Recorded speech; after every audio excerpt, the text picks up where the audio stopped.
दोस्तों स्वागत है हमारे YouTube चैनल में। आज की इस वीडियो में मैं आप लोगों को हिस्ट्री यानी इतिहास में हम लोग पढ़ रहे थे वैदिक काल के बारे में।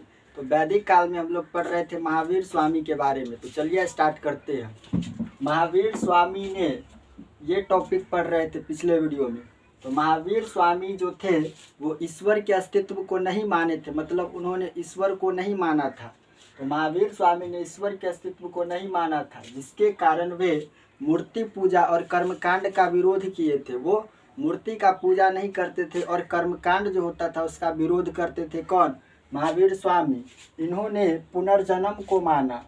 किसको माना था? महावीर स्वामी पुनर्जन्म को माना। और पुनर्जन्म का सबसे बड़ा कारण किसको बताया था? आत्मा को। पुनर्जन्म का सबसे बड़ा कारण आत्मा को बताया। और उन्होंने बताया क्या कि आत्मा को सताने के लिए इन्होंने कहा कि मोक्ष की प्राप्ति के बाद पुनर्जन्म से मुक्ति मिल जाएगी। मतलब क्या हुआ कि महावीर स्वामी जो थे वो बोले कि आत्मा को सताइए। जब आप आत्मा को सताएंगे तो क्या होगा कि मोक्ष प्राप्ति के बाद, जब मोक्ष प्राप्ति हो जाएगा उसके बाद पुनर्जन्म से मुक्ति मिल जाएगी, जब आप आत्मा को सताएंगे। ये बात किसने बताया था? तो महावीर स्वामी ने। ठीक है, इसके बाद समझिए महावीर स्वामी ने पुनर्जन्म से मुक्ति मिल जाएगी। और महावीर स्वामी ने अहिंसा पर सर्वाधिक बल दिया था। महावीर स्वामी जो थे वो अहिंसा पर सर्वाधिक बल दिए। महावीर स्वामी ने अहिंसा पर सर्वाधिक बल दिया।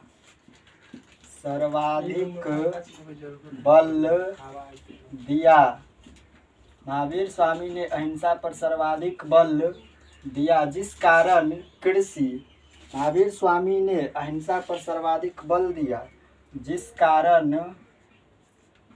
कारण उन्होंने कृषि तथा युद्ध को, जिस कारण उन्होंने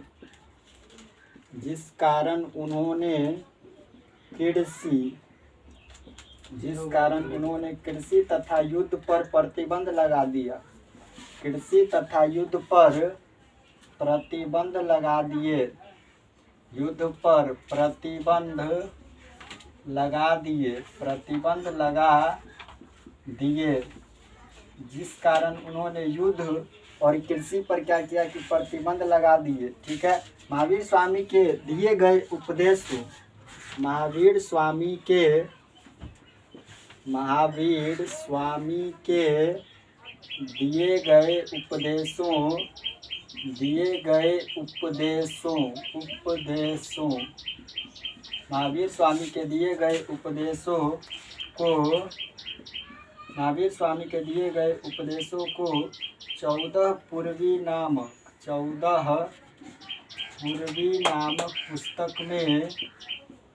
14 पूर्वी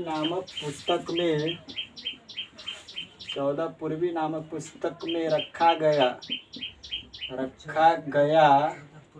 14 पूर्वी नामक पुस्तक में रखा गया, जिस 14 पूर्वी नामक पुस्तक में रखा गया, जो जैन धर्म का सबसे पवित्र पुस्तक है। जो जैन धर्म का सबसे प्राचीन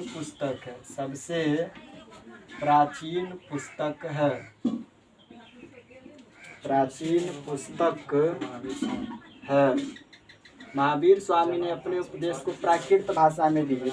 महावीर स्वामी जो थे वो अपने उपदेश को प्राकृत भाषा में दिए। महावीर स्वामी ने अपने उपदेश को प्राकृत भाषा में दिए।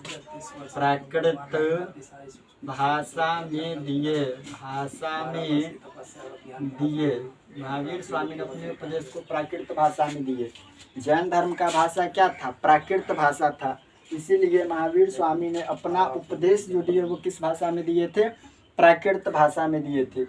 अब इसको एक बार फिर से रिवाइज करते हैं। देखिए, इतिहास में हम लोग पढ़ रहे थे वैदिक काल के बारे में। वैदिक काल में महावीर स्वामी के बारे में पढ़ रहे थे। तो महावीर स्वामी जो थे वो ईश्वर के अस्तित्व को नहीं माना, मतलब ईश्वर को नहीं माना महावीर स्वामी ने, जिसके कारण वे मूर्ति पूजा और कर्मकांड का विरोध किए महावीर स्वामी, और इन्होंने पुनर्जन्म को माना था महावीर स्वामी ने।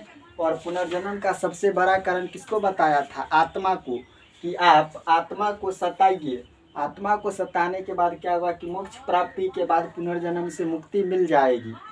और महावीर स्वामी ने अहिंसा पर सर्वाधिक बल दिया। मतलब महावीर स्वामी का कहना था कि जो मारपीट नहीं करना चाहिए, हिंसा नहीं करना चाहिए। तो महावीर स्वामी ने अहिंसा पर सर्वाधिक बल दिया, जिस कारण उन्होंने कृषि और युद्ध पर प्रतिबंध लगा दिए। महावीर स्वामी ने बताया कि कृषि और युद्ध पर प्रतिबंध लगा दिए। कौन? महावीर स्वामी ने प्रतिबंध लगा दिए। महावीर स्वामी के दिए गए उपदेशों को 14 पूर्वी नामक पुस्तक में रखा गया है। 14 पूर्वी पुस्तक का नाम है। महावीर स्वामी जो उपदेश दिए थे वो किस पुस्तक में है? तो 14 पूर्वी नामक पुस्तक में रखा गया है, जो जैन धर्म का सबसे प्राचीन पुस्तक है। जैन धर्म का सबसे प्राचीन पुस्तक कौन है? 14 पूर्वा, यानी 14 पूर्वी नामक पुस्तक में क्या लिखा हुआ है कि जो महावीर स्वामी ने अपना उपदेश दिया था उसको लिखा गया है। और महावीर स्वामी ने अपने उपदेश को प्राकृत भाषा में दिए। मतलब जैन धर्म का भाषा क्या था? प्राकृत। इसीलिए महावीर स्वामी किसको मानते थे? जैन धर्म को। तो उन्होंने अपने उपदेश को प्राकृत भाषा में दिए। उसके बाद आगे समझिए। 468 ईसा पूर्व में पावापुरी में इनकी मृत्यु हो गई थी। महावीर स्वामी की मृत्यु कब हुई थी? 468 ईसा पूर्व में महावीर स्वामी की मृत्यु हो गई पावापुरी में।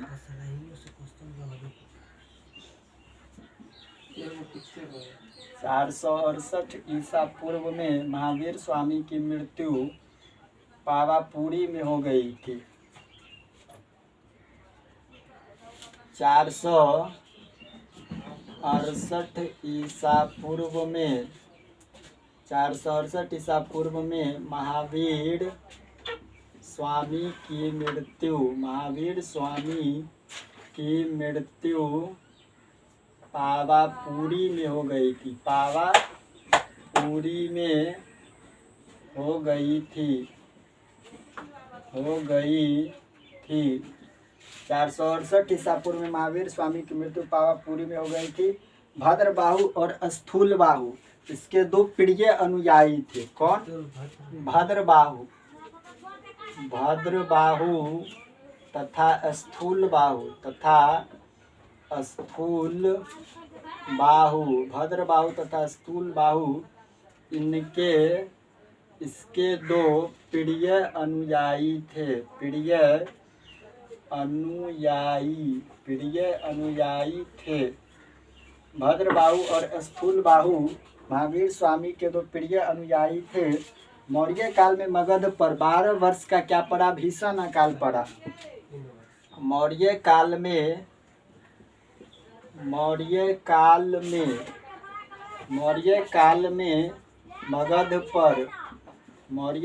मगध पर 12 वर्षीय भीषण अकाल पड़ा।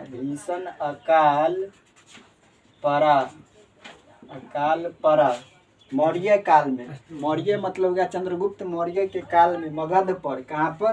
तो मगध पर 12 वर्ष का भीषण अकाल पड़ा था मौर्य काल में। ठीक है। जिस कारण भद्रबाहु अपने अनुयायियों के साथ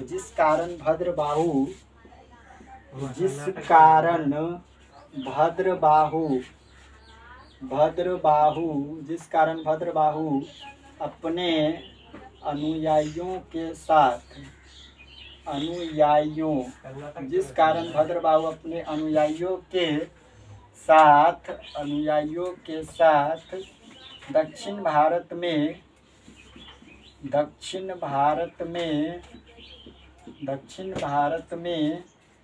कर्नाटक चले गए। दक्षिण भारत में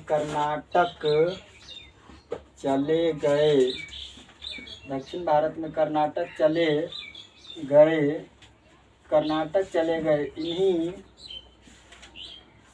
इन्हीं के साथ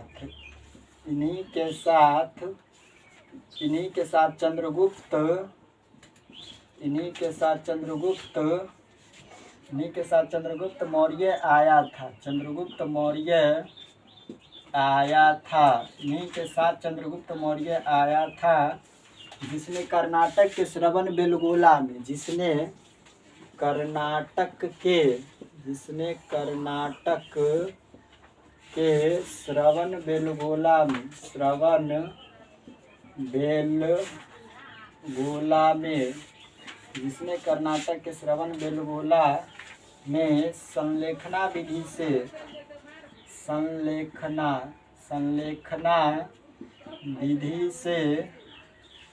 जिसने कर्नाटक के श्रवणबेलगोला में संलेखना विधि से प्राण त्याग दिए।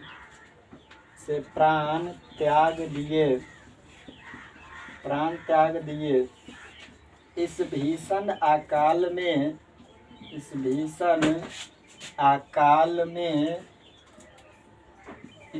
अकाल में भी स्थूल बाहु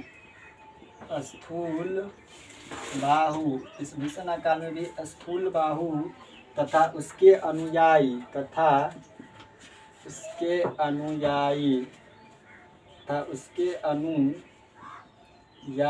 मगध में ही रुके रहे। जब अकाल खत्म हो गया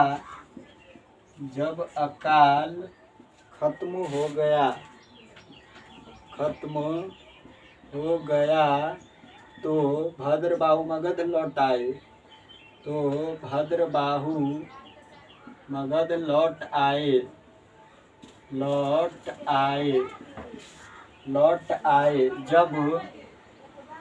जब अकाल खत्म हो गया था तो भद्रबाहु कहाँ लौट आए? मगध लौट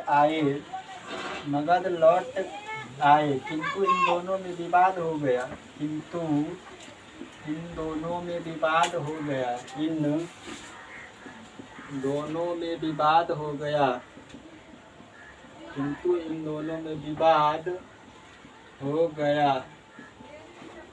हो गया। अब इसको समझिए। 468 ईसा पूर्व में महावीर स्वामी का जो जन्म हुआ था 540 ईसा पूर्व में हुआ था, ठीक है। उसके बाद 468 ईसा पूर्व में महावीर स्वामी का मृत्यु हो गया। कहाँ पर? तो पावापुरी में 468 ईसा पूर्व में। और भद्रबाहु तथा स्थूलबाहु इसके दो प्रिय अनुयायी थे। मतलब क्या कि महावीर स्वामी जो थे उसके दो प्रिय अनुयायी हुए। कौन? भद्रबाहु और स्थूलबाहु, ठीक है। मौर्य काल में मगध पर, मौर्य काल यानी जब चंद्रगुप्त मौर्य का काल चल रहा था तो मौर्य काल में मगध पर, कहाँ पर? मगध पर 12 वर्षीय भीषण अकाल पड़ा। 12 वर्ष का भीषण अकाल पड़ा, जिस कारण भद्रबाहु अपने अनुयायियों के साथ दक्षिण भारत में कर्नाटक चले गए। भद्रबाहु कहाँ चले गए? अपने अनुयायियों के साथ दक्षिण भारत में कर्नाटक चले गए। और इन्हीं के साथ चंद्रगुप्त मौर्य आया था। मतलब क्या हुआ कि भद्रबाहु के साथ चंद्रगुप्त मौर्य आया था, जिसने कर्नाटक के श्रवणबेलगोला में, कहाँ पर? कर्नाटक के श्रवणबेलगोला में संलेखना विधि से, किस विधि से? संलेखना विधि से प्राण त्याग दिए। कौन? चंद्रगुप्त मौर्य, ठीक है। इसी भीषण अकाल में भी स्थूलबाहु तथा उसके अनुयायी मगध में ही रुके रहे। जब अकाल था तो स्थूलबाहु कहाँ पर रुके रहे? मगध पर ही रुके रहे। जब अकाल खत्म हो गया तो भद्रबाहु मगध लौट आए। कौन? भद्रबाहु। किंतु इन दोनों में विवाद हो गया। मतलब भद्रबाहु और स्थूलबाहु में विवाद हो गया, यानी झगड़ा हो गया, ठीक। इसके बाद आगे समझिए। भद्रबाहु के नेतृत्व वाले लोग निर्वस्त्र रहते थे। भद्रबाहु के नेतृत्व वाले लोग निर्वस्त्र रहते थे। भद्रबाहु के नेतृत्व वाले लोग निर्वस्त्र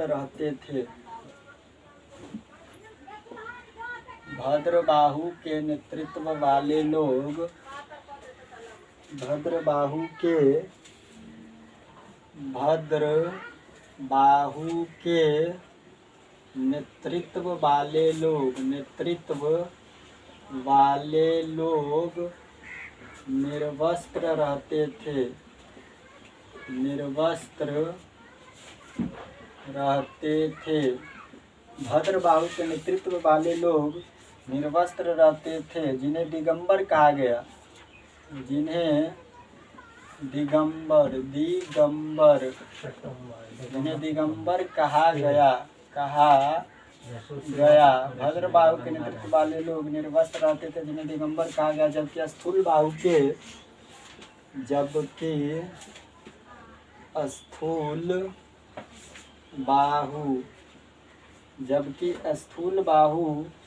के नेतृत्व वाले लोग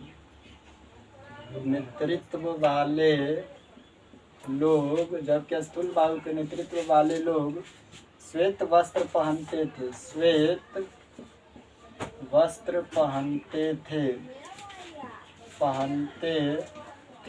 जिसे श्वेतांबर कहा गया,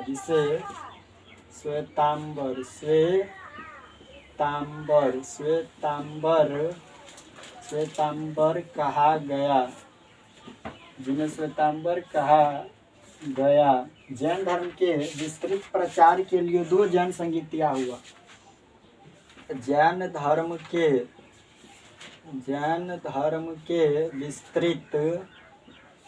विस्तृत प्रचार के लिए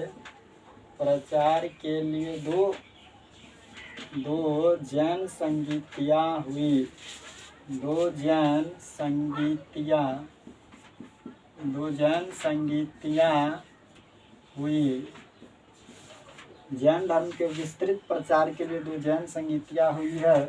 पहली जैन संगीति 300 ईसा पूर्व में, पहली जैन संगीति 300 ईसा पूर्व में पाटलिपुत्र में हुआ था। पहली जैन संगीति 300 ईसा पूर्व में पाटलिपुत्र में हुआ था।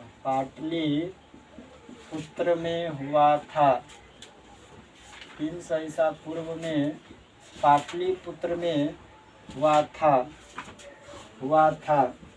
इसकी अध्यक्षता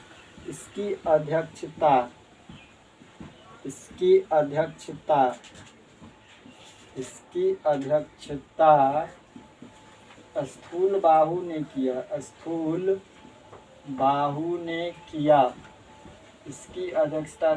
ने किया।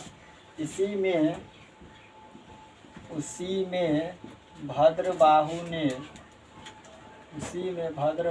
ने 12 अंग नामक पुस्तक की रचना किया। 12 अंग नामक पुस्तक की रचना किया।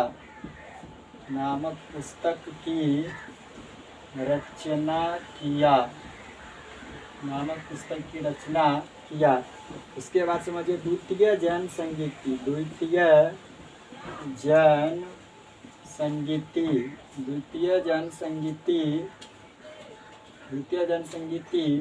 6ठी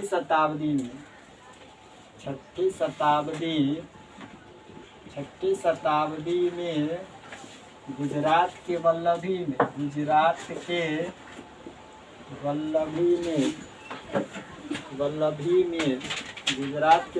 में हुई।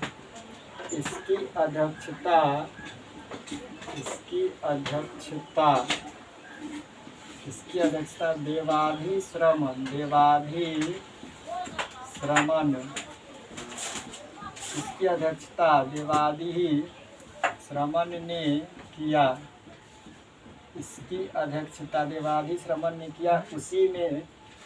उसी संगीति में 12 उपांग की रचना की गई। 12 उपांग की रचना की गई। अब इसको समझिए शुरू से।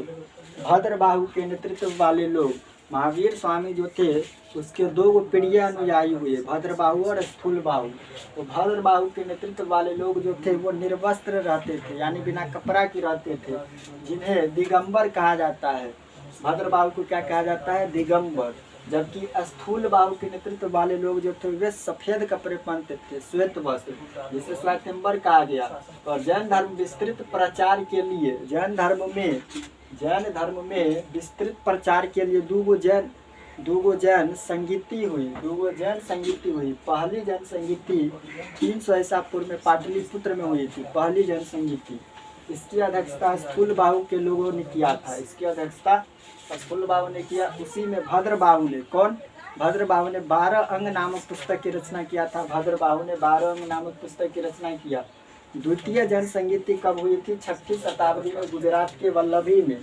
दूसरी जन संगीति 6वीं शताब्दी में गुजरात के वल्लभी में हुई। इसकी अध्यक्षता देवादी श्रवण ने किया। दूसरी जन संगीति की अध्यक्षता देवादी श्रवण ने किया और उसी संगीति में 12 उपांग की रचना की गई। द्वितीय जन संगीति में पहली में तो 12 अंग की रचना और द्वितीय में 12 उपांग की रचना की गई।